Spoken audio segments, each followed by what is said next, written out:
السلام علیکم. امید لرم د الله پاک نه چې خبر ولا مخلره زه چې کوم طلبه کرام دي سټوډنټس دي هغه لا یو یو څو نصیحتونه کوم. پر نصیحت دا ده چې مطلب اته ژوندۍ کې چې کلام ادو کسانو سره مقابله روشي ته ډایرکټ چې کوم د هار منا پهل نمبر باندې چې کوم دا استاد دا چې تو کلام دی استاد سره مقابله روشي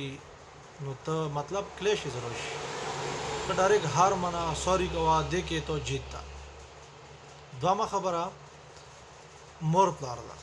چې ته د مور پلار سره کله هم کلیش روشي نو ته ډایرکټ چې کوم دا هار منا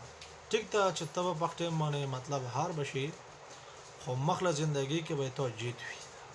او کته سره مطلب روډ بیهیویر استعمال کړو د مور پر سره یا د استاد سره ته په وخت باندې جیت شي او تب چې کوم دا بعد کې به ژوندۍ د تو ډیره مطلب د تکلیفونو مصیبتونو نه به ډاکوي. نو د دوه خبرو چې کوم دا اهتمام دا تاسو خپل ژوندۍ کې راولو ان شاء الله تاسو به چې کوم دا کامیاب وو او چې کوم والدین وی کوم مطلب ټیچرز وی اب تاسو له دوا کوي تاسو چې پسې به چې کوم دا هغه دوا مطلب مزال کوي او تاسو به یو مقام درسوي. صحیح ده کنه.